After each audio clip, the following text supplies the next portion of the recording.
ایران کے سعودی عرب پر حملے امن کی کوششوں کو نقصان پہنچا رہے ہیں۔ سعودی عرب پر حملے غیر ضروری کشیدگی ہیں۔ فیلڈ مارشل سید عاصم منیر کی زیر صدارت کور کمانڈرز کانفرنس کا اعلامیہ۔ سعودی پیٹروکیمیکل اور صنعتی کمپلیکس پر حملوں کی شدید مذمت اور تشویش کا اظہار۔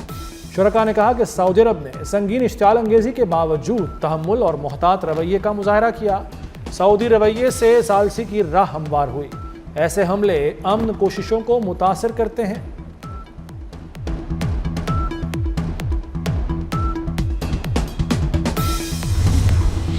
ایران کا سعودی عرب میں توانائی تنصیبات پر حملہ، پاکستان کی مذمت اور اظہار تشویش۔ وزیر اعظم شہباز شریف کی الجبیل آئل فیسلٹی پر حملے کی شدید مذمت۔ شہباز شریف اور سعودی ولی عہد محمد بن سلمان کا ٹیلی فونک رابطہ، دونوں رہنماؤں کا خطے میں جاری کشیدگی پر تبادلہ خیال۔ وزیر اعظم نے سعودی عرب کے ساتھ پاکستان کی غیر متزلزل یکجہتی اور مکمل حمایت کا اعادہ کیا۔ کہا پاکستان مشکل گھڑی میں سعودی عرب کے ساتھ کھڑا ہے۔ ولی عہد کی خطے میں امن و استحکام کی بحالی کے لیے پاکستان کی کوششوں کی تعریف۔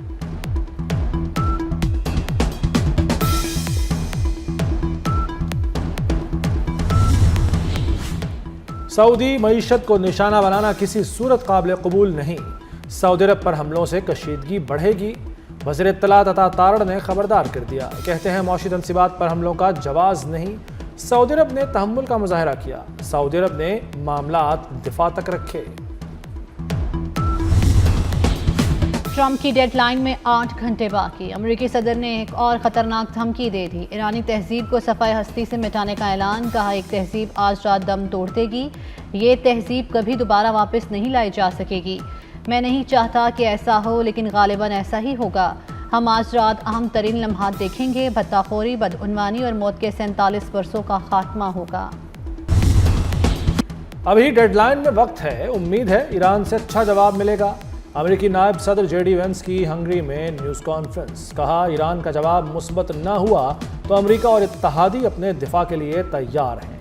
دیگر ممالک کے ذریعے ایران کو واضح پیغامات بھیج چکے ہیں۔ ہم ثالثوں کے ذریعے سفارتی کوششوں میں مصروف ہیں۔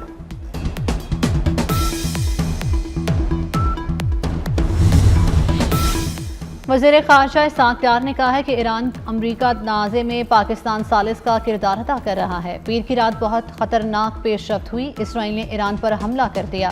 جواب میں ایران نے سعودیہ کے علاقے جبیل پر حملہ کر دیا۔ کل رات سے پہلے میں بہت پر امید تھا۔ پاکستان کے مشرق وسطیٰ میں قیام امن کی کوششیں فیصلہ کن مرحلے میں داخل۔ پاکستان میں تعینات ایرانی سفیر رضا امیری مقدم کا کہنا ہے کہ خیر سگالی اور ثالثی کی کاوشیں فیصلہ کن موڑ پر ہیں۔ پاکستان کی جنگ روکنے کی مثبت اور مؤثر کوششیں اہم اور حساس مرحلے میں داخل ہو چکی ہیں۔ مزید پیش رفت کے لیے انتظار کریں۔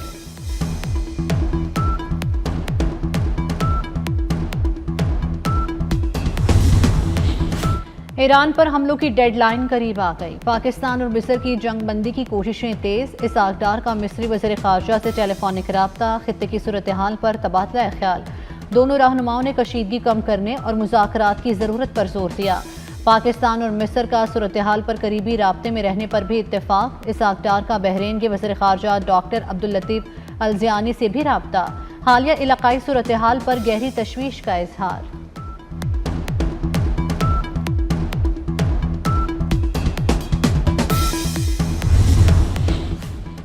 ایرانی صدر مسعود پزشکیان نے کہا ہے 1.5 کروڑ عوام جانیں دینے کو تیار ہیں۔ میں بھی قربانی دینے والوں میں شامل ہوں۔ 1.25 کروڑ افراد نے لڑنے کے لیے رجسٹریشن کرا لی۔ ایرانی صدر کا وطن کے دفاع کے لیے فوج میں رجسٹریشن کروانے والوں کو خراج تحسین۔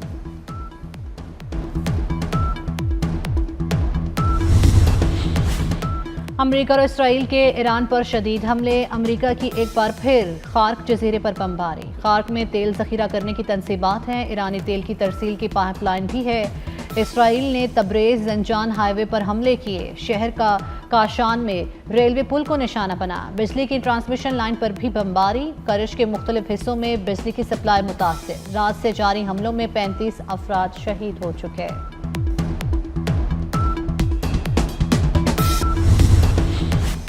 ایران کے اسرائیل پر تابڑ توڑ حملے، میزائلوں کی بارش کر دی۔ ایرانی حملوں میں کئی عمارتیں تباہ، 4 افراد ہلاک، 8 زخمی ہو گئے۔ اسرائیل کے شہر حیفا میں بیلسٹک میزائل حملوں میں شدید جانی اور مالی نقصان۔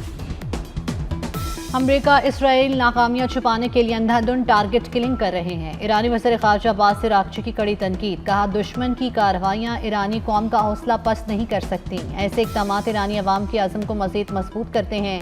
ایرانی قوم مزاحمت کے راستے پر ثابت قدمی کے ساتھ گامزن رہے گی۔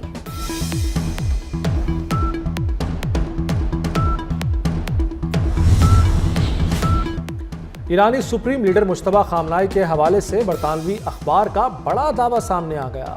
رپورٹ کے مطابق مجتبیٰ خامنائی مبینہ طور پر بے ہوش ہیں اور ایران کے شہر قم میں زیر علاج ہیں۔ مجتبیٰ خامنائی تاحال کسی بھی حکومتی فیصلے میں شامل نہیں۔ ٹرمپ کی ایران کو دھمکی کے بعد عالمی منڈی میں خام تیل کی قیمتوں میں پھر اضافہ۔ امریکی خام تیل کی قیمت 2.86% بڑھ گئی۔ مارکیٹ میں امریکی خام تیل $115 فی بیرل پر فروخت ہونے لگا۔ برطانوی خام تیل 1.5% اضافے کے ساتھ $111 فی بیرل پر پہنچ گیا۔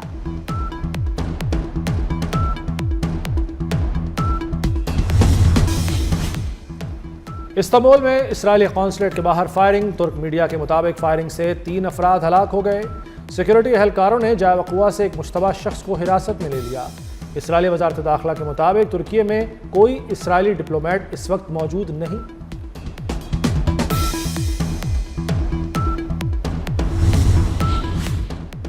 دہشت گرد اسرائیل فلسطینیوں کی نسل کشی سے باز نہ آیا۔ صہیونی فوج نے غزہ میں مغازی پناہ گزین کیمپ پر بم برسا دیے۔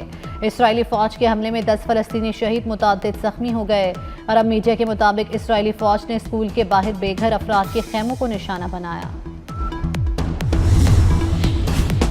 آبنہ ہرمز کی ناکہ بندی سے ہزاروں جہاز پھنس گئے۔ 2000 سے زائد بحری جہاز مختلف مقامات پر رکنے سے عالمی تجارت بری طرح متاثر۔ بین الاقوامی میری ٹائم آرگنائزیشن کی رپورٹ کے مطابق تقریباً 400 جہاز خلیج عمان میں پھنسے ہوئے ہیں۔ کئی جہازوں کو سویز کینال کی طرف موڑا جا رہا ہے۔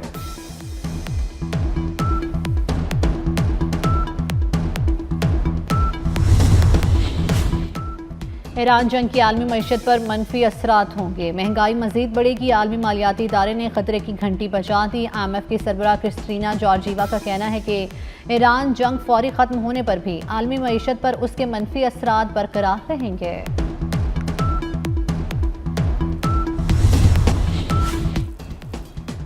بین الاقوامی مالی ذمہ داریوں کی ادائیگی کے سلسلے میں اہم پیش رفت۔ پاکستان نے $1.3 ارب کا یورو بانڈ بروقت ادا کر دیا۔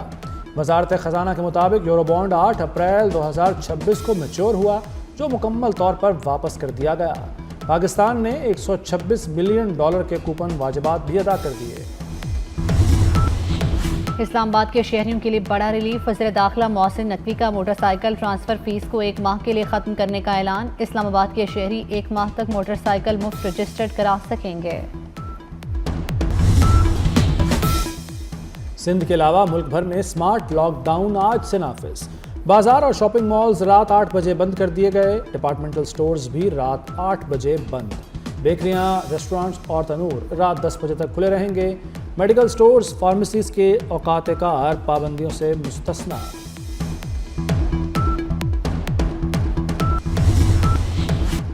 سندھ میں موٹر سائیکل کی ٹرانسفر فیس معاف کر دی گئی۔ سینئر وزیر سندھ شرجیل انعام میمن کی نیوز کانفرنس، کہا موٹر سائیکل مالکان کو $2000 سبسڈی دے رہے ہیں۔ رجسٹرڈ موٹر سائیکل اور گاڑیوں کے مالکان کو رقوم کی فراہمی شروع ہو چکی۔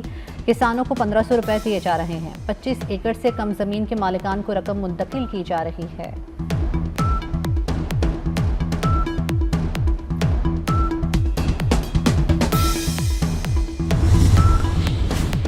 راولپنڈی میں 20 اپریل تک دفعہ 144 نافذ۔ ضلع بھر میں 5 افراد کے جمع ہونے، ریلی، احتجاج، دھرنے، جلسے اور جلوس پر پابندی عائد کر دی گئی۔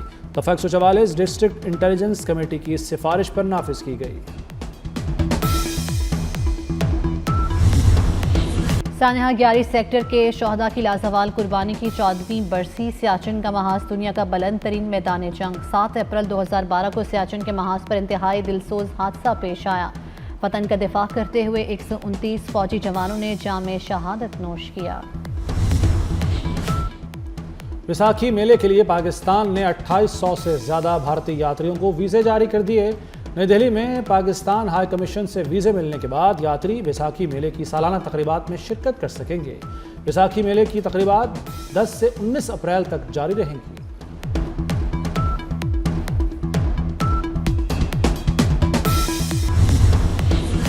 ملک بھر میں بارشوں کا نیا اسپیل، ملک کے مختلف حصوں میں وقفے سے بارش، اسلام آباد، لاہور، پنجاب کے مختلف شہروں میں بادلوں کی گھن گرج، خیبر، باڑہ، جمرود اور وادی تیرہ میں گھٹائیں برستی رہیں، لنڈی کوتل میں طوفانی بارشوں سے نظام زندگی مفلوج، کوئٹہ سمیت بلوچستان کے مختلف شہروں میں بھی بارش، سندھ کے مختلف شہروں میں بھی بارش کا امکان، کشمیر اور گلگت بلتستان میں بھی بارش اور پہاڑوں پر برف باری ہوگی۔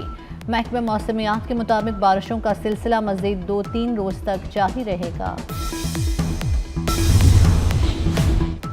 صوبہ خیبر پختونخوا میں طوفانی بارشوں نے تباہی مچا دی۔ بارشوں کے باعث اب تک مختلف حادثات میں جاں بحق افراد کی تعداد 47 تک پہنچ گئی، 117 زخمی ہیں۔ پی ڈی ایم اے نے 25 مارچ سے اب تک ہونے والی بارشوں کے باعث مختلف اضلاع میں جانی و مالی نقصانات کی رپورٹ جاری کر دی۔ بلوچستان میں بارشوں سے مختلف حادثات میں 19 افراد جاں بحق ہوئے۔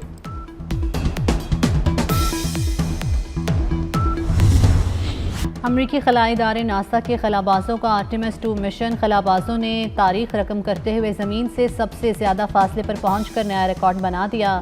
مشن کنٹرول اور خلا جہاز کا کچھ دیر کے لیے رابطہ منقطع ہونے کے بعد پھر بحال ہوا۔ خلاباز زمین سے 4,02,000 کلومیٹر دور پہنچے۔ خلابازوں نے چاند کی سطح کا نہایت قریب سے مشاہدہ کیا۔ امریکی صدر ٹرمپ کی خلابازوں کو مبارکباد۔